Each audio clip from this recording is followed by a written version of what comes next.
veis, esto luego se llena y da como más. Los que podéis poneros en la primera fila y si no impresiona un mogollón. En serio, por favor, haznos el favor anda, no cuesta nada. Poneros aquí, por fin. Muchas gracias, muy amable. Gracias, se agradece un montón la participación ciudadana. Bueno, ¿qué tal? Estamos en la tercera de las charlas, de las 7 charlas que promueve Urbanity junto con MAU, y por eso esto se llama Urbanity MAU Talks 2023. Bueno, llevamos todo el día de charlas, todavía quedan esta y una más, y mañana tenemos otras 3 más. Tenemos la oportunidad y la suerte de poder contar con artistas, con comisarias, jóvenes comisarias, y con galeristas y con coleccionistas para hablar con ellos y preguntarles de tú a tú, que nos cuenten un poco su vida, su trayectoria y qué pieza dentro del engranaje del arte forman parte, ¿no? Bueno, hoy esta charla reconozco que me impacta muchísimo, me impresiona un montón, porque estamos con 2 mujeres absolutamente fascinantes. El tema del comisariado es algo que a mí particularmente me llama muchísimo la atención y me interesa un montón. Bueno, me presento, soy Sara Ruballo, historiadora del arte y divulgadora cultural, y Urbanity ha contado conmigo para presentar estas charlas y hablar con todos vosotros y con ellas. Así que bueno, la charla que va a tener ahora lugar es Jóvenes Comisarias, y así ya el título ya es como, no sé, como un eslogan, ¿no? Ya parece como Jóvenes Comisarias, ya como que interesa. Y tengo aquí a 2 mujeres que de verdad son espectaculares en trayectoria de lo que ya llevan y no me quiero imaginar lo que les queda por recorrer. Entonces, bueno, voy a empezar con Maite Borjabad, que es esta bellísima mujer que tenemos aquí, que la verdad es que cuando he leído su currículum me queda un poco como impactada de, madre mía, voy a tartamudear cuando me dirija a ella, porque, o sea, al loro, Estaos atentos. Es comisaria y arquitecta e investigadora y su trabajo gira en torno a prácticas especiales críticas y opera sobre todo a través de la arquitectura, del arte y de la performance. Sobre todo tengo puesto aquí que actualmente acaba de terminar un trabajo como conservadora dentro del Museo Guggenheim de Bilbao, o sea, ahí es nada, pero es que previamente ha estado ha sido conservadora asociada en arquitectura y diseño de Nabil Bryan del Instituto de Arte de Chicago y se ocupó de la colección contemporánea y dirigió varias... ¿Ves? Que me pongo hasta nerviosa. Varias iniciativas fundamentales de investigación, adquisiciones y demás. Bueno, tiene un currículum bestial, de verdad, echar un vistazo en Google porque es increíble. Maite Borjabad. Y por otro lado, no me entretengo, tienes un currículum bestial. Entonces, a mí lo que me interesa es hablar contigo. Después tenemos a Jackie Herbst, aquí al lado, esta también bellísima mujer, que es historiadora del arte, coordinadora, comisaria del programa artístico del CCA Andratx en Mallorca, así como el Programa Internacional de Residencias para Artistas, el CCA, desde el 2015. Has hecho varias comisiones, el comisariado de exposiciones, también chorro mil títulos, 1000 nombres, 1000 fechas, 1000 cosas. A mí lo que me interesa es que hoy hablemos de qué es el comisariado y cómo funciona esta práctica de comisariado o curatoría. Y vamos a hacerles unas cuantas preguntas porque son las personas que realmente se encargan de hacer o componer una exposición. Son las que ayudan a elegir qué obras se ponen, cómo se exponen y de qué manera. Entonces, bueno, un fuerte aplauso también para vosotros que estáis aquí un viernes por la tarde, pero sobre todo para ellas. El bar, que aplauda. Bueno, chicas, os he presentado así como muy rápidamente, pero porque presentarse una misma yo sé que agobia un poco, y además me has dicho, no me gusta hablar de otros, no de mí. Pero bueno, vamos hoy a quitaros un poco de hierro porque estamos de viernes, estamos de feria, estamos en una sala MAU, o sea, vamos a hablar tranquilamente como unas amigas que se están conociendo, en plan, ¿y tú de qué trabajas? ¿No? Pues en este plan. Para quien no esté muy familiarizado con el tema de comisariado o curatoría, ¿podéis explicar un poco, así como brevemente, en qué consiste vuestro trabajo? La que quiera, que empiece. O sea, lo echamos a chinos. Adelante, si estás con la respiración ya. Venga, claro, es que yo tengo... Mi trabajo afecta a diferentes ámbitos. Entonces, como decía, trabajo en el CCA, que es un centro de arte contemporáneo, y abarcamos diferentes ámbitos del proceso artístico, desde la creación con los estudios, aquí veis las fotos de los estudios, invitamos a artistas, vienen de todo el mundo, están más o menos un mes, y viven y trabajan en los estudios. Entonces, para mí, mi trabajo como comisaria abarca desde la selección del artista para el programa, la curaduría durante su residencia, que afecta muchas veces a partes más personales, y después también la curaduría o el comisariado de las exposiciones que hacemos mostrando el trabajo que están haciendo. Entonces, para mí el término comisariado, como decías antes, ¿no?, en la charla, ¿cómo se define el arte? Pues para mí comisariado define o abarca demasiados ámbitos. Sí. Claro, porque no sé si la gente lo sabe, pero bueno, para mí una comisaria es como esa persona, resumiendo muchísimo, es la que elige, la que organiza y tal, pero tiene como un papel muy similar al de un director de cine, ¿no? Que se tiene que encargar un poco como de todo, o sea, de que el actor esté haciéndolo bien, de haber elegido, de que la luz, la iluminación, guión, no sé qué, vestuario, o sea, de como 1000 cosas que tienen que estar bajo su control. Entonces, claro, eso a la hora de hacer una exposición es muy complicado. ¿En tu trabajo, entonces, más o menos? Pues bueno, es parecido. Siempre el foco es elegir los artistas con los que vas a trabajar, cuidarlos, acompañarlos en el proceso. Yo, en mi caso, he estado como comisaria en instituciones bastante grandes. De hecho, el Guggenheim de Bilbao, que ha sido la última, es pequeña comparado en el Art Institute de Chicago, donde estuve 5 años, que era una institución, pues, uno de los museos más grandes en Estados Unidos. Entonces, efectivamente, el objetivo es cuidar y llevar a cabo, pues, la visión de una exposición con los artistas. Pero aparte de trabajar con las artistas, claro, esto no lo haces sola, ¿no? Y entonces trabajas, de hecho, pues con conservadoras especializadas en distintas técnicas, con diseñadoras de exposiciones, con educadoras, con personas que trabajan desde una perspectiva editorial, y entonces estás efectivamente orquestando todas esas partes igual más técnicas al servicio de la visión que tienes y que estás desarrollando mano a mano con la artista, ¿no? Vale, o sea que para que nos entendamos, sois las jefazas del equipo. Sí, suena más emocionante de lo que luego cuando te ves en Ya, pero la bueno, pero situación, resumiendo, sí, sois las jefazas del equipo, ¿no? Porque además esa parte de elección reside solamente en vosotras, esa pedazo de responsabilidad, o también la compartís con alguien más del equipo. Porque claro, es una movida decir tú sí, tú no. Claro. Claro. A ver, yo creo que en todos estos Ahora de repente procesos- todos están flipando con vosotras, ahora ya sí que os escuchan. Ahora están diciendo, ah, sí, ellas son las que manejan el... Vale. Hombre, yo creo que estas elecciones nunca ocurren en un vacío aislado, ¿no? Vienen de procesos largos, de mucha gente. Yo siempre digo, o sea, hay tantas artistas que conozco con las que me gustaría trabajar, pero luego pues tienes las opciones que tienes, ¿no? Entonces tienes que elegir y siempre querrías con más y más personas. Y bueno, pues depende de qué estés haciendo. Para mí es muy importante en ese proceso de selección, obviamente, escuchar distintas perspectivas. Significa cosas distintas, ¿no? Yo, por ejemplo, en el Art Institute, aparte de seleccionar artistas para exposiciones temporales, me encargaba de coleccionar obra para uno de los museos más grandes de Estados Unidos. Y eso, claro, eso ya es para siempre, ¿no? Decides qué entra en el repositorio de una colección. Entonces, para mí es una responsabilidad muy, muy grande. Entonces, a veces dices, pues me interesa todo esto, pero empiezas a decir, bueno, ¿qué no está, qué es pertinente? El que no está y las ausencias, pues para mí es muy presente en mi práctica y algo que ha guiado mucho. Entonces, pues no es que te gusta, ¿no? O sea, hacerte cargo de los espacios de poder, para mí como curadora lo que hago es abrir la puerta y facilitar a artistas. Entonces, en ese espacio de poder, ser siempre muy consciente de a quién le estoy abriendo la puerta, ¿no? Y no significa que siempre hay más gente que se lo merece, más allá de los que caben, ¿no? Ya. Pero, bueno, para mí ese es un poco siempre el punto más flojo y que, bueno, flojo o débil que a mí me cuesta también. Ya. ¿Hay alguna diferencia entre lo del comisariado y curatoría o es simplemente terminología, depende del país? Sí, es terminología. De hecho, cuando me has presentado, me ha hecho gracia porque me has presentado como conservadora, porque me he dado cuenta que claro, mi biografía está solo en inglés, porque llevo muy poco tiempo aquí, y se traduce como tal. Pero bueno, conservadora, por lo menos donde yo he trabajado, principalmente en Estados Unidos y Latinoamérica, es quien se encarga más son perfiles más técnicos de conservación y restauración, que es un perfil muy técnico que trabaja mano a mano con comisarias, ¿no? Y bueno, yo creo que significa lo mismo. Estoy acostumbrada a decir curaduría porque he trabajado más con Latinoamérica que con España, entonces en Latinoamérica se suele decir curador o curadora y aquí pues comisaria. Y me gusta un poquito más curaduría porque tiene esta etimología más de cuidados, de curar, ¿no? Que comisaria que te lleva a otro... Sí, te pone en otro estatus, en otro nivel. Un poco más. Sí. ¿Te pasa lo mismo, Jackie? Me pasa lo mismo, sí, la verdad es que sí.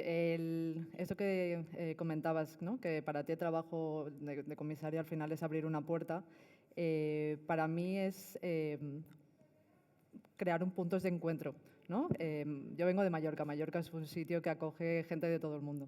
Entonces estamos acostumbrados a mezclar, ¿no? A coger diferentes perfiles, intentarlos combinar y a ver qué sinergias salen de allí. Entonces, para mí el trabajo de comisariado suele venir por ese lado, por tener alguna idea, ver algún proceso que me pueda interesar más y ver cómo podemos complementarlo con diferentes vías. Y, bueno, sí. Bueno, es un trabajo súper difícil. Bueno, porque claro, yo digo, organizar una exposición puede parecer fácil, en plan de, bueno, pues yo elijo que voy a colgar esto, y los voy a colgar, y estos cuadros los voy a colgar aquí, así y asá. Esto no es así. No. ¿No? No. No, ¿verdad? No funciona Ojalá. así. O sea, Ojalá. esto es más complicado que poner unos cuadros en el salón de tu casa, que como mucho te puede salir mal ese agujero y repites ese agujero 3 veces, pero como lo tapas con el cuadro ya estaría. Bien, ¿cómo empieza un proceso de curatoría? Bueno, el proceso, digamos, la idea o el proceso de Lo que la quieras, distribución. porque no sé cuánta gente de aquí ha comisariado nunca una exposición, porque sois muy poquitas, así que por eso yo creo que puedes empezar por donde quieras. Pues para mí, bueno, como comentaba antes, el proceso se inicia a partir de las ideas, a partir sobre todo, de ir haciendo visitas de estudio, conocer artistas, ver cuáles son las tendencias que hay ahora mismo o el trabajo que se está desarrollando ahora mismo, intentar combinar estos diferentes ambientes o estos diferentes enfoques y a partir de allí, pues, de repente, para mí es como magia, ¿no? De repente hay una constelación de partes que se colocan y dicen, esto es. Y entonces, o esa es la idea. Y entonces intento complementar y conjugar todos los elementos en favor Claro, de esta idea. la idea, el concepto, esto es muy interesante porque claro, tú no montas una exposición sin más y eliges artistas porque te gusten o creas que tengan que estar en el discurso. Lo importante es precisamente ese discurso, ¿no? Algo tiene que vertebrar la idea, tienes que contar una historia a través de la exposición que estás eligiendo, ¿no? Entonces, ese concepto, esa idea, se elige entre un equipo, te la dejan todo a ti, entiendo que a veces será así, a veces te la vienen dada, un poco de todo, ¿no? Un poco de todo. Depende también de cada caso, de cada exposición en concreta. Sí, también se puede colaborar con otros comisarios. Ajá. O hacer Claro, pedir ayuda, ¿no? En plan de, oye, me han pedido que hable, no sé, del aire, concepto aire, me invento, ¿no? Y tienes que montar una exposición que hable y sumerja al público en ese concepto. Esa es un poco la idea de lo que tiene que hacer de una comisaria. Pero eso es el inicio solo, porque la realidad luego es pringarse a tope, o ya estáis en un puesto en el que mandáis que pongan vinilos y no ponéis ni un clavo ni nada de eso. Que siempre, precisamente, llevar a cabo esa idea hasta el final es la parte más bonita del trabajo, entonces es lo que no quieres nunca delegar en nadie, pero también cambia mucho, depende con quién estás trabajando, ¿no? Pues de esa idea o ese discurso que estás trabajando es muy diferente si estás iniciando más con una idea y una investigación y entonces empiezas a mirar como qué artistas, qué diseñadoras, qué arquitectas están ahí fuera desarrollando esto y te traes a muchas personas. Ajá. A veces me interesa la trayectoria de esta artista y vamos a trabajar juntas, entonces el desarrollo de esa idea que pues comisiona obra nueva, por ejemplo, entonces ahí ya es más una autoría muy compartida mano a mano con un artista, que siempre ocurre, aunque sea una exposición, ¿no? En grupo, pero es un proceso más en donde va más al interés a la persona en vez de que una idea general y ver quién está ahí, ¿no? Que está trabajando en esos conceptos. Ajá. A veces yo también, en mi caso, he hecho también exposiciones a veces más de investigaciones de archivo, ¿no? O obra con personas que ya no están con nosotros. Y pues ese es otro mundo también, que a veces parece que con las exposiciones así más monográficas de artistas que ya no están con nosotras, parece que ya es un discurso estanco, ¿no? Que esto está el artista, pero en realidad cuando hay un acto creativo, de la índole que sea, una vez que está ahí fuera en el mundo, eso luego siempre puede ser apropiado y el contexto va cambiando desde el cual miras a eso y se pueden ir activando nuevos pensamientos, ¿no? Entonces eso también es muy interesante y es muy diferente, ¿no? Y a nivel pragmático de trabajo también. Yo siempre me reí bastante con una de las compañeras en el Art Institute de Chicago, yo me encargaba principalmente de contemporáneo y ella moderno. Sí. Pero bueno, hay cosas ahí pues que Se mezclan. Se mezclan. Y siempre, claro, yo casi siempre trabajaba con personas que están vivas y claro, tú trabajas con personas y tienen sus ansiedades, sus inseguridades. Exponer es exponerte, o sea, y son procesos muy vulnerables para los artistas y por detrás a las comisarias que estás ahí y tienes que acompañar ese proceso y estás como curador, estás haciendo de psicóloga, de amiga, ¿no? Y a la par luego estás en momentos de producción hiperpragmático. Pero claro, con ella nos reíamos un poco de pues, los dramas que yo tenía, tenían que ver más con dramas psicológicos, ¿no? Con personas que están vivas. Ella pues no tenía gente que le quejara de cosas porque trabajaba con cosas de personas que ya no estaban presentes, pero pues tienes los dramas de los estates de los artistas, bueno, más como cuestiones más legales o burocracias, de las cuales también tienes que saber, porque depende qué es lo que vas a traer al espacio expositivo, el drama es psicológico o el drama es legal o el drama es de presupuesto, ¿no? Y entonces, pues... Para que veáis que su trabajo consiste en hacer llegar a puerto un barco que empieza a hacer aguas por todos los lados, ¿no? Porque, claro, de repente encuentras con cientos de problemas de todo tipo, ¿no? ¿Cuál es la parte del comisariado o de la curatoría de todo el proceso, ¿vale? Que más... menos disfrutáis, por decirlo de alguna manera, ¿qué más nerviosas os pone? En plan de, vaya, es que el tema de pedir una obra y que no me la concedan, o que de repente ha desaparecido, o que el artista de repente se ha echado para atrás y no quiere exponer, yo qué sé, o que esa pieza no llega, o que llega un turista y te planta la mano encima, que ha pasado, ¿no? Para mí, creo que el punto más delicado y el que me quita el sueño es el transporte de las el transporte, obras. ¿no? Sí. A mí, cuando me dicen ya han salido, digo, va, ¿qué puede pasar? Cruzar dedos. ¿Qué puede pasar? Y normalmente nunca pasa nada, pero bueno, a veces o llegan muy tarde, demasiado tarde, o bueno, normalmente llegan a puerto y bien, llegan a su tiempo, pero es verdad que el transporte y todo lo que conlleva el transporte, no solamente el acto físico, sino toda la parte de organizar los papeles de aduana, papeles de exportación, importación, todo eso, como comentabas, ¿no? Toda la parte legal puede ser una pesadilla. Sí, ¿no? Sí. Vale. Sí, porque sobre todo, si estás dentro de la Unión Europea es fácil, porque como no hay aduanas y no hay controles, o este tipo de controles, es muy fácil. Pero a la hora que ya empiezas ahora tenemos que, por ejemplo, traer unas obras de Finlandia, Sí. y es una locura. De Finlandia, ya me vas a decir, está aquí al lado, pero es una locura. Y bueno, de todo el papeleo y la burocracia. Más que el montaje, embalar y desembalar, es el... Sí, ¿no? Yo cuando estoy ya en el montaje estoy en mi salsa. Yo cualquier también. cosa que sea ya ahí resuelves porque ya estás. Tu cuerpo está en el espacio, el cuerpo del artista está en el espacio y las obras ya están en el espacio. Así que nada puede salir mal. Puede salir diferente, Ya. igual de como lo has pensado. Ajá. Pero ya tienes todos los ingredientes, en ese momento tienes todos los ingredientes. Vale. Y obviamente hay tensiones, hay momentos críticos, pero es más emocional porque te estás empezando a exponer, ¿no? Entonces... pero ese ya es el momento de disfrute para mí, pero hasta llegar a ese momento, sí, como cuando estás al 70%, digamos, de desarrollo de una exposición, para mí es cuando ahí empieza todo a hacerse aguas, ¿no? Luego sabes que llegas a puerto, pero claro, yo en mi caso, habiendo trabajado en museos grandes, estoy al final haciendo una exposición, pues orquestando un equipo de entre 20 o 30 personas mínimo, ¿no? Que luego muchas de esas personas están gestionando su propio equipo. Y entonces es todo como un engranaje tan fino y estás operando en el mundo de las ideas donde todo es posible con el artista y entonces pues luego te llega el email de la project manager en plan, dinero. Claro. No llegas y todo el mundo hace así porque tú eres la que decides, en plan, esta es la realidad pragmática, ahora tú decides qué cortas, ¿no? Cortas una obra, cortas un artista, cortas, que para mí es la sensación de cortar, ¿no? Que luego siempre encuentras, me niego a cortar. Entonces yo siempre buscas la manera, pero ese es el momento crítico donde, digamos, los aspectos más técnicos te empiezan a llegar y tienes que tomar decisiones y siempre hay un momento que parece de no llegas, ¿no? Ya. El transporte y trámites más... A mí, por ejemplo, mira, el transporte nunca me ha dado ansiedad. A mí es más el papeleo inicial de arranque y sí, y eso que he tenido dos situaciones que ahora me río anecdóticamente, pero... Cuéntanoslas. En ese momento lo pasé un poco mal. En una, era de hecho, estaba adquiriendo una instalación muy grande de Andrés Jaque, que se comisionó por el pabellón de Barcelona y pues la adquiría para el Art Institute de Chicago, ¿no? Y fue 2 años de trabajo para adquirir esa obra, o sea, para que os hagáis una idea de los tiempos, ¿no? Y claro, pues estás a nivel discursivo, por un lado con el mundo de las ideas, justificando hacia el museo el por qué esto es relevante, pero luego cosas pragmáticas de a quién pertenece esto, ¿no? Y en este caso era una obra bastante paradigmática en términos de quién tenía cada cosa. Había cosas que pertenecían a la Fundación Barcelona, que en realidad es una fundación que tenía los fragmentos arquitectónicos que tenían, es público, entonces es... Claro. No me sale cómo se dice, como heritage, ¿no? Patrimonio. Patrimonio. Claro. Entonces, para que yo pudiera traer esas piezas que el arquitecto en este caso componía en su obra, yo necesitaba el permiso al final de la Generalitat. Entonces, la última firma era de persona política. Y yo recuerdo que estaba, pues llevaba año y pico de trabajo y recuerdo perfectamente que yo presentaba esto en el comité de adquisiciones del museo, que hay 2 al año.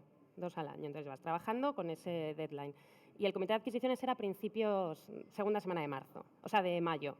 Y yo necesitaba las firmas para que las cosas salieran y literal, como para cuando la firma tenía que llegar, a 2 días había elecciones en Cataluña, lo cual significaba que la estructura de poder se desmonta y quien tiene capacidad de firma va a cambiar. Entonces, ese momento de que esa carpeta esté a tiempo en el lugar que tiene que estar para que esa firma ocurra, pues estaba ya el envío programado, que el envío, o sea, la instalación mide desde ahí hasta aquí. Son muchos objetos y el envío mide más que la instalación porque cada objeto va pues, en cajas de embalaje protegidas y demás, para que esa carpeta, y digo, si no firman, Nada. me espero 6 meses más, literalmente, y todo ya programado. Los envíos, el trabajo de las conservadoras para chequear todo ya estaba, todo embalado, ¿no? Pues estás ahí a esa firma. Y la otra fue haciendo una exposición aquí en la Casa Encendida, que se llamaba la exposición Escenografías de Poder y traía una pieza de un artista de Estados Unidos, entonces ya empiezas, ¿no? Como no estás dentro de la Unión Europea, pero la artista me dijo, no, al final yo tengo varias piezas en Europa, de París, y además así el envío es más barato porque es una serie y tenían algunas en Gagosian en Nueva York y otras en París. Me dice, mejor las de París. Y yo, genial. Yo estaba entonces en Chicago coordinando la exposición aquí en Madrid y me llama la project manager de la Casa Encendida y me dice, oye, que han hecho ya 2 intentos de ir a recoger la obra y están en la dirección, pero la obra no puede salir. Yo ya empiezo a llamar y digo, ¿dónde está la obra? Pues la obra realmente estaba dentro de un almacén que hay, que esto es una práctica, en ese momento aprendí hace años, que es bastante común.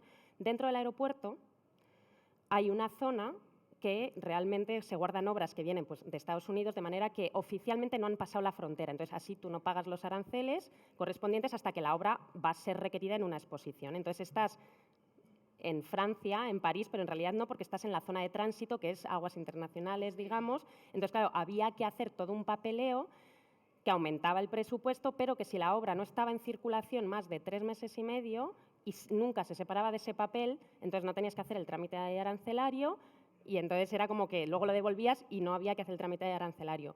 Lo más loco de todo esto es que la exposición se llamaba Escenografías de Poder, donde yo analizaba el estado de excepción de estos lugares, y la obra esta se llamaba Contrabando, que es de Taryn Simon, de un artista, que la obra consiste en fotografiar todos los objetos que se quedan atorados en las terminales de aeropuerto, ya lo hizo en JFK. Entonces, cuando ese momento ocurrió, yo por un lado yo volaba una semana a montar, y digo, ¿qué voy a montar si no ha salido la obra, ¿no? Toda la paradoja, pues podéis haber contado toda la historia. No, ahora lo cuento con mucha maravilla, pero en su momento, pues ahí estás en tensión que dices, ¿qué voy a montar si no llega la obra, ¿no? Vale, ¿cómo terminó todo? Eso, con la hojita esta, alguien llamas a un abogado, entonces claro, es que trabajas con mucha gente, entonces hay un abogado que te dice, no, pues es que justo ese trámite tardaría más, pero si la obra está siempre con el papel 3 meses, no más tiempo de eso, se considera que legalmente no cruza la frontera, estás como es como que extiendes ese limbo legal. Sí.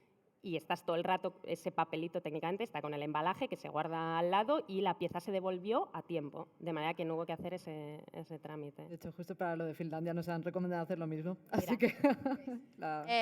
Es muy fuerte, o sea, y esto es como solo lo poquito, porque claro, luego llega el momento en el que las obras, bueno, tú has dicho que te sentías en tu salsa cuando llegan las obras, pero entiendo que tiene que ser un poco complicado porque, claro, ¿qué pasa cuando ya has montado toda la exposición y viene el público, ¿no? Que yo creo que es la otra parte, ¿no? Es importante el público, porque al final se monta para ellos o para el público en general. ¿Qué es lo que pasa cuando de repente te dejas eso, la piel durante años para montar algo y no gusta, no se ve, tiene malas críticas, ocurre algún desastre? Nada, ¿no? A otra cosa.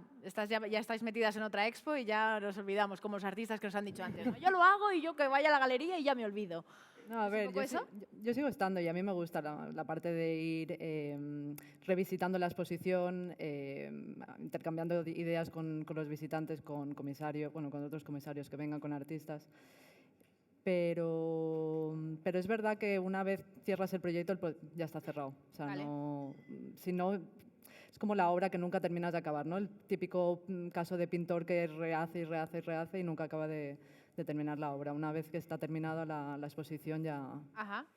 para mí, la dejo estar. Sí. Sí.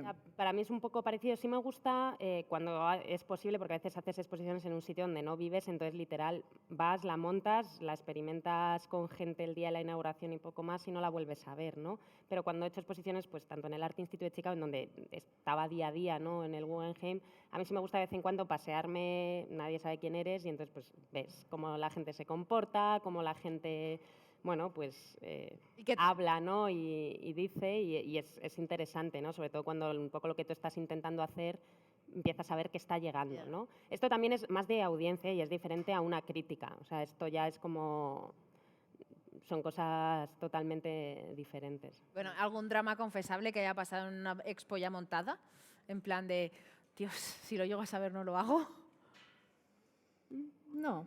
¿No? ¿Todo bien? ¿De momento todo bien? Bueno, es que Y, sois y muy las que no joven. eran, los momentos que a lo mejor no eran bien, al final han compensado y han valido la pena, así que... Vale, es que tengo no sé decir- por qué tengo la idea de que estáis todo el rato, en serio, como en el centro de un huracán, de una tormenta y consiguiendo llevar todo como a buen puerto, porque siempre pienso que todo lo que tiene que salir mal va a salir mal, ¿sabes? Y entonces... Pero como te pones en esa por adelantado, en cualquier caso, Claro, claro. proyectado todos los escenarios, pues Sí. tampoco. Vale, entonces ya Y estáis... suele salir mala muchas veces, así que... Pero bueno, ya estás curado de espanto o curada de espanto. Vale, y vale. entonces- Y una cosa, antes de ser comisarias, ¿qué hacíais con vuestra vida? Pues, bueno, ser curatorias, ¿qué hacíais? Porque claro, esto no se estudia. Esto es algo que la gente no suele saber, que es un trabajo que es como muy en la sombra y que tú no llegas y dices, bueno, yo voy a estudiar comisariado y te metes en una universidad y sales sabiendo montar exposiciones. O sea, qué hacíais antes y cómo llegáis a donde estáis?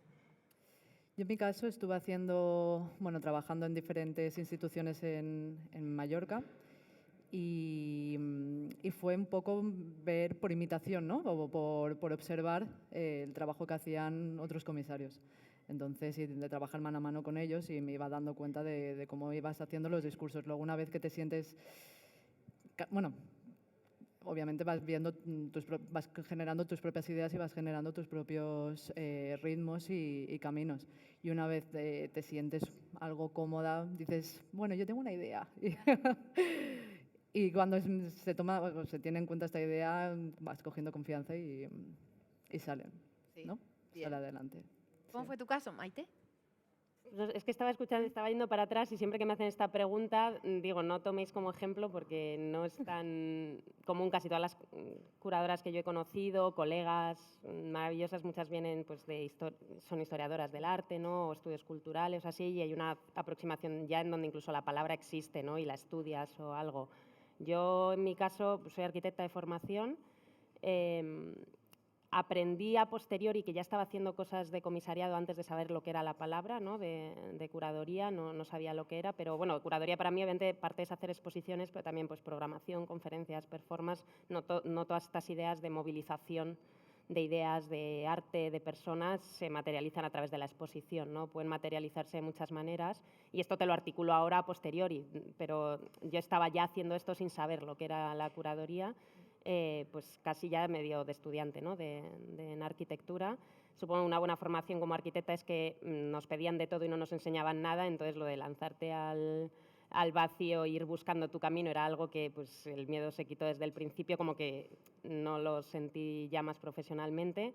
Y luego pues ya fui entendiendo que eso era el comisariado, pero como que había estado haciendo, ¿no? Organizando cosas, montando cosas, pues desde alguna feria, conferencias y demás, a las que luego posteriormente le fui poniendo nombre. Y luego, pues yo en mi caso acabé bastante pronto trabajando en el Metropolitan de Nueva York, trabajando con las primeras adquisiciones de arquitectura que se iban a gestionar desde esa institución, entonces eso me permitió mucho trabajo más de reflexión de colección, que normalmente son figuras curatoriales muy distintas a igual el trabajo que hacemos como curator nosotras, ¿no? Entonces yo me he movido un poco como, pues que he ido viendo estas cosas, no había a lo mejor alguien con mi perfil haciéndolo antes, pero como he habitado esos espacios, pues lo he ido incorporando todo. Un poco, Esta ¿no? idea me interesa muchísimo porque está estipulado más o menos que tenemos como que formarnos de lo que después vamos a trabajar y muchas veces a lo mejor ese trabajo todavía no está formado o ese trabajo está formado pero no hay un camino único para llegar. Y entonces, para las nuevas generaciones me parece muy interesante el abrirles esa puerta, ¿no? El decir, bueno, es que se puede llegar a muchos sitios por distintos caminos y si ese sitio a lo mejor no existe, te lo puedes inventar, ¿no? Transites el camino que hayas transitado. ¿Habéis tenido referentes? Bueno, tú ahora has mencionado un poco que ha sido por imitación. ¿Habéis tenido referentes?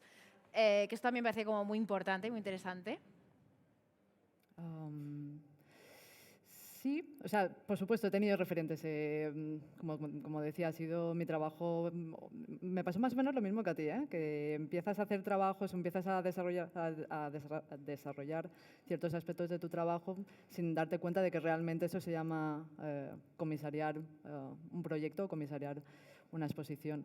Referentes, sí, la gente con la que he trabajado al final han sido mis referentes porque me han ayudado, me han apoyado, me han generado nuevos puntos de vista, pero es verdad que últimamente siento que los referentes más que enfocados en una persona, me gusta ver situaciones y me gusta ver estas conjunciones de pues, ciudades o estudios de artistas donde trabajan todos juntos que generan ciertas dinámicas y ciertas dinámicas y ciertos compromisos entre ellos.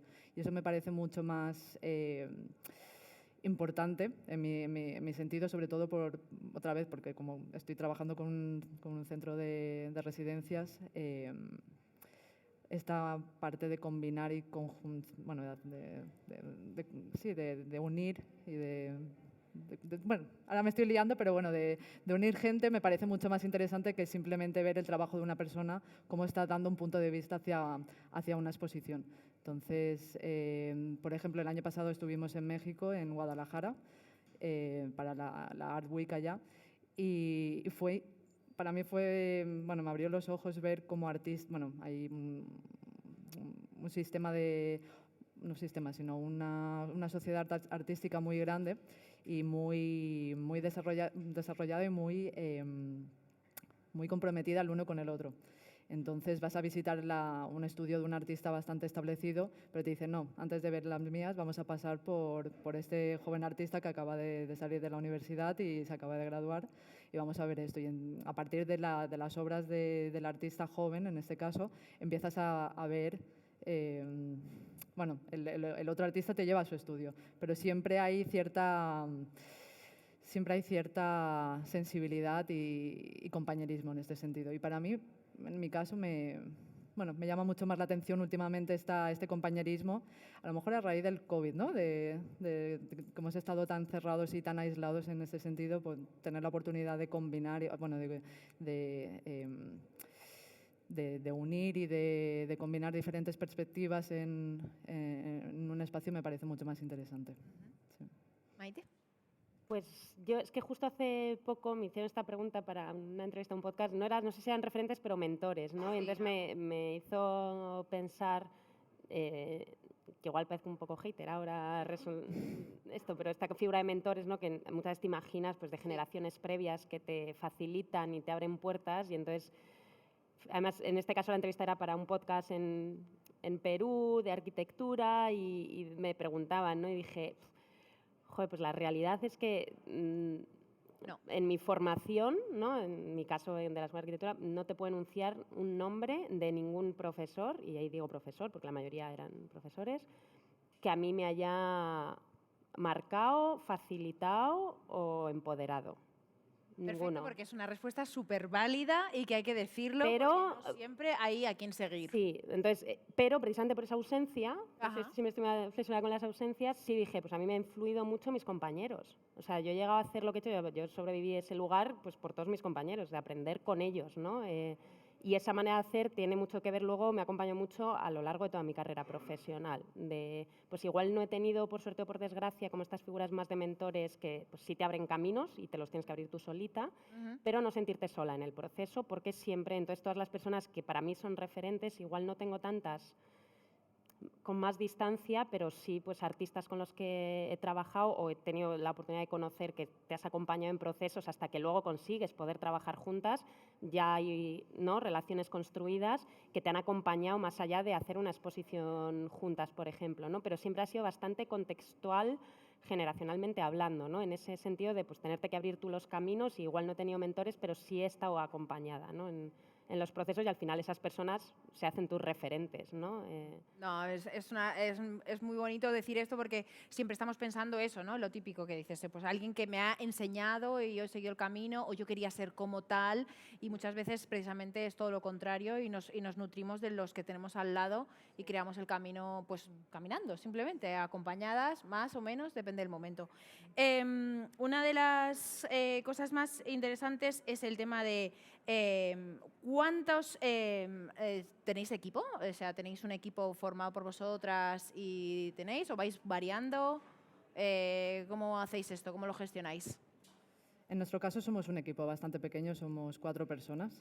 Bueno. Y bueno, no lo he formado yo, simplemente se han juntado las diferentes piezas del puzzle y ha dado lugar a este equipo. La verdad es que es un equipo, como decía ella, al final vas aprendiendo con cada uno de ellos y todo se junta. Y la exposición, antes decíamos también, ¿no?, que todo va a fallar y todo puede fallar y seguramente fallará. Entonces necesitas un equipo en el que confías plenamente, tienes que confiar ciegamente en todo lo que están haciendo, igual que ellos confían en ti. Y nada, y esperar que todo salga adelante. Sí, sí. Sí. Pues en mi caso tampoco he formado equipo, nunca había pensado en esto, y ahora que lo estás preguntando digo, ostras, claro, es que siempre trabajas con gente con quien está. Claro. Y ahí pues te adaptas, ¿no? Y Claro, pero decir, jo, esta persona he currado tan guay con ella. claro, o sea, esto me molaría intentas a veces, ¿no? Depende cuál sea la estructura. Yo en mi caso sí trabajo con equipos más grandes por la escala de museo, y siempre te digo, pues en el Guggenheim igual unas 15 personas de equipo, en el Art Institute unas 20 o 30, depende del proyecto, y ahí, por ejemplo, un poco cómo funcionaba. Pues tú eres la curator, tienes un proyecto, y digo proyecto porque a veces el proyecto es una exposición, a veces es hacer una adquisición de una obra, a veces es una exposición y una programación pública, y entonces ahí te empiezan a asignar gente a tu equipo, ¿no? Y te dicen, pues vas a trabajar con esta project manager, con esta diseñadora, con esta persona de educación, con esta conservadora, con este de legal y con tal. Y obviamente pues hay mucha gente, bueno, muchísima no, pero sí hay pues varios project manager, y hay gente con la que tienes más afinidad e intentas a veces no repetir, pero a veces pues es un museo grande y tienes el equipo que tienes y te vas adaptando, ¿no? Y yo ahora en mi caso, por ejemplo, trabajando como curadora independiente con otras instituciones, llegas y también depende del tamaño que sea, es la institución que es, y te dicen, pues mira, esta es la project manager, esta es la de registro, esta es la conservadora, este es el diseñador, este es el de producción y este es tu equipo. Claro. Tú vienes con una idea, una exposición que quieres que ejecutes y la ejecutas con el equipo que te toca. Que está, sí. Pues a lo mejor plantearte hacer tu propio equipo puede estar bien, porque solamente que trabajes... Yo te invito a que me hagas la estrategia económica de esto, que sería estupendo, pero... No, pero bueno. Y bueno, para el futuro del comisariado, ¿os imagináis esto ahora cómo está todo el tema de la digitalización? Has mencionado el tema de la pandemia. Con la pandemia es verdad que hemos tenido que forzosamente digitalizar exposiciones, museos, galerías, en la propia obra. Se ha disparado. Antes se han comentado los propios artistas que precisamente la digitalización ha hecho que de alguna manera los propios artistas se empoderen de su obra y puedan negociar también muchas condiciones, porque claro, tienen en Internet sus propias galerías abiertas 24/7, ¿no? Con unos perfiles básicos de Instagram, y ni te cuento una web, ¿no? ¿Qué futuro puede haber? ¿Exposiciones virtuales? ¿Qué tal ese tema? ¿Lo controláis? ¿Lo valoráis? ¿Sois más de presencial a tope y de ahí nos bajáis? ¿Cómo lo veis? ¿Os comen el terreno? No sé, un poco. ¿Presencial, digital? A ver, durante el COVID o durante el confinamiento obviamente sí que fue una opción muy válida y muy necesaria. Poder compartir desde el salón de tu casa Claro. tus ideas y generar este contenido. Pero yo, sinceramente, yo me quedo con la parte presencial. Como decía ella antes, tener las manos en la masa para mí es básico y es lo que me genera el motor creativo también y las ganas de seguir trabajando. No digo que la parte digital no sea tener las manos en la masa, porque es otro tipo de masa, pero para mí la parte física sí que es muy importante. No controlo, no he tocado mucho las exposiciones o no he trabajado con exposiciones digitales, pero bueno, ahí están. Sí. Ahí están. Yo en mi caso sí he trabajado algo y para mí sí, tanto en el espacio físico como en lo digital, una cosa muy recurrente y muy importante en mi práctica es que siempre cuestiono mucho el formato y el medio a través del cual trabajo, de manera que no sea algo performativo, ¿no? Entonces, que la propia materialidad con la que trabajas o el media con el que trabajas, que a veces puede ser digital, te determine, ¿no? Entonces, puedo ser muy crítica de muchas exposiciones digitales que al final están simulando lo que ocurre en el espacio físico y no haciendo lo que es nativo del espacio digital. Entonces, eso pues, me parece una pérdida de tiempo, en plan, como exposición digital, pero por otro lado, yo he trabajado mucho con arte digital y eso ocurre en sus espacios nativos. Entonces, también de la misma manera te digo, muchas piezas digitales, traerlas a un espacio expositivo sin pensar bien cuál es su medio nativo o cómo amplificarlo, también me parece, más que me parezca mal, me parece una pérdida de oportunidad, porque estás capando, ¿no? Una de las cosas más así en esto que sí hice, por ejemplo, en el Art Institute, fue adquiriendo obra, pues conseguí, fueron 2 años de trabajo hacer esto, y pude acelerarlo gracias al COVID, que puso más lo digital encima de la mesa. Y entonces yo ahí vine y dije... Esta es la mía. Esta es la mía, ¿no? Y adquirí pues, la primera obra en la historia del museo, que era formato web. Ostras. Claro, entonces esto, ostras, pues no había protocolo, no había camino, ¿no? Para hacer una adquisición, pues tienes determinadas propuestas, pues nada encajaba, incluso los perfiles que necesitas, pues para esto no funcionaba porque, bueno, pues rompía todos los esquemas. De primeras, el valor construido de una obra tiene que ver con que la experiencia es única, ¿no? La unicidad da mucho valor y esa experiencia ocurre solo a través del museo, digamos, pues está en la colección y no lo puedes ver en otro lado. Claro, adquirir una pieza web, vas a poder entrar desde cualquier parte del mundo, ¿no? Claro. Ahí los perfiles técnicos que yo necesitaba, ninguna de las conservadoras, había una conservadora con la que yo llevaba mucho tiempo trabajando, de Time Based Media, pero luego ya había cuestiones muy técnicas que quien tenía ese conocimiento eran los de IT, Claro. que es un departamento de soporte de infraestructura y que de repente yo tuve que hacer mucho trabajo para decirle, bueno, pues vais a estar en un proceso de adquisición. Y me decían, ¿qué? Eso no es nuestro trabajo, ¿no? Entonces empiezas a ver que necesitas otros skills para ese proceso. Entonces a mí me facilitó mucho todo el tema del COVID porque obviamente estaba mucho más presente, la digitalización, y como no había otras cosas que se pudieran hacer porque nadie iba a los almacenes y no había manera de que llegara nada físicamente, entonces en el comité de adquisición de repente fue como, pues teníamos estas 5 piezas, llega una y dije, bueno, pues la página web, ¿no? Y entonces empiezas a ver el potencial de esto. Entonces sí facilitó y sí creo en ello, pero no creo como... Porque también pasa mucho, ¿no? Con procesos de digitalización que se suben al carro instituciones de todo tipo y no están mamando del arte digital realmente, ¿no? Pues súper interesante. Parece mentira, pero ya nos hemos comido 1 hora, ¿eh? ¿A que no lo creáis? Sí. Me alegro muy bien, me alegro mucho de que se te haya pasado rápido porque no tenías mucha fe en esto. ¿Alguien tiene alguna pregunta? De verdad es una ocasión fantástica para preguntar. No es habitual. Además ella lo ha dicho, Maite lo ha dicho. Dice, yo me meto en las exposiciones porque nadie sabe quién soy, nadie me ve. Entonces, aprovechar ahora que están aquí y podéis preguntarle cosas. Toma. ¿Qué tal? Buenas tardes. Buenas a todos. Primero decir que yo he venido esta mañana a Urbanity y he venido esta tarde expresamente para veros a vosotros dos. Me pareció muy interesante. Pues muchísimas gracias. Mi pregunta va, porque Maite la ha mencionado muy por encima, sobre el arte digital, 100% digital. Sean pinturas, dibujos, sea lo que sea, con programas con Photoshop, programas de edición digital. Porque no veo nada que sea 100% digital en las exposiciones que he ido, por ejemplo, en esta semana de Art Madrid por el momento, ni siquiera de manera mixta. No veo arte digital mixto en el sentido de que haya un dibujo o vídeos quizás hechos por ordenador, sacado al formato físico y tratado o algo, pero no veo nada 100% de arte digital. Y yo quería saber vosotras si elegís en vuestras elecciones de comisariado arte digital 100%, ¿qué pensáis cuál es su presente y su futuro del arte digital? Especialmente el dibujo o cosas que imitan lo que ya existe y cuál es vuestro pensamiento sobre ese arte. Yo creo para mí es tan similar o tan diferente como cualquier medio, ¿no?, que se utilice como medio de expresión artística. Entonces siempre intento cuestionarlo desde el mismo lugar y no darlo por sentado. Entonces no te sé predecir, ¿no?, como cuál es el futuro. Te puedo hablar desde lo que yo he trabajado, cuál ha sido el proceso de pensamiento en cómo algo que es digital te lo puedas encontrar en una exposición, ¿no? Sí.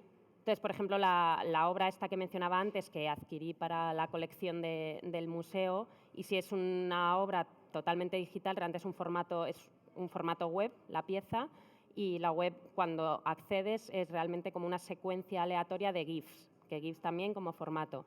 Y para mí sí es importante pensar dónde yo o en qué formato vi primero esa pieza, ¿no? Entonces, la primera vez que yo vi esa pieza, la artista, que es una artista brasileña, la estaba mostrando como era una especie de conferencia performativa a través de GIFs.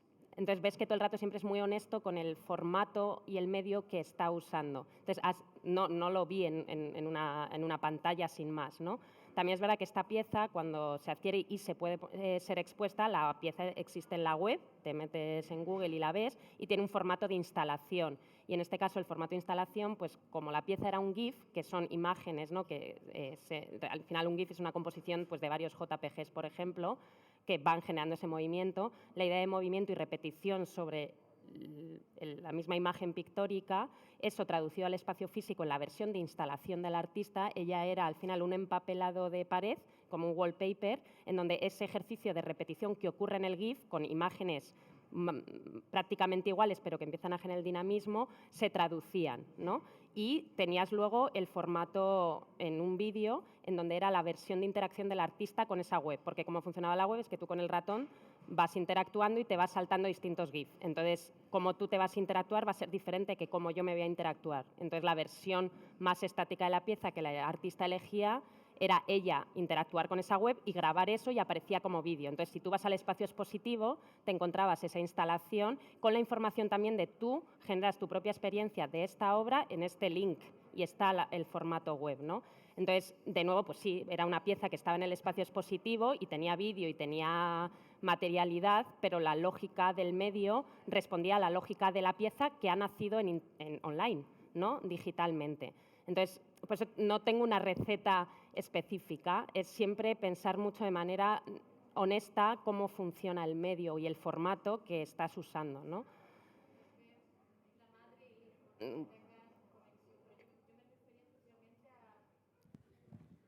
Me refería especialmente a dibujo con Photoshop, con el programa este de iPad que ahora que es tan de moda, y no veo nada que sea así. Dibujos creados con Photoshop o con Procreate. Hombre, yo creo que sí, que hay, sí, o sea, son herramientas que se usan al servicio de un montón de cosas, y a veces ves cosas que igual no identificas cuál ha sido el proceso, pero son herramientas de representación, ¿no? Y al final no es tan diferente el Photoshop como una brocha, si quieres, ¿no? Pero vosotras ninguna habéis trabajado con artistas que hagan eso. Yo trabajé con un artista que sí que trabajaba a partir de recursos, bueno, con diferentes imágenes, bueno, creaba diferentes imágenes digitales, las combinaba y después hacía capturas de los errores que te salen en las pantallas, por ejemplo, las rayas verdes o rayas, bueno, de todos los errores que puedan salir. Y a partir de esos errores creaba nuevas obras, que el dibujo final sí que eran obras abstractas con estos errores. Entonces, es arte digital, luego es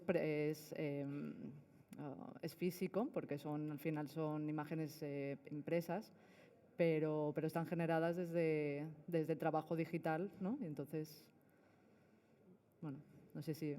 Sí. Vaya, muchas gracias. Muchas gracias. ¿Alguien más quiere preguntar algo? ¿Estáis a tiempo? ¿No? ¿Seguro? ¿Seguro?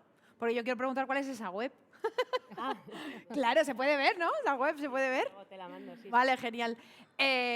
Bueno, pues hasta aquí entonces. Que muchísimas gracias al público. Chicas, un placer hablar con vosotras. Que larga vida a las comisarias curadoras y que nada, que hagáis muchas más exposiciones. Muchísimas gracias por estar aquí y nos vemos ahora en 2 minutos en la siguiente charla. Muchas gracias. Gracias a ti.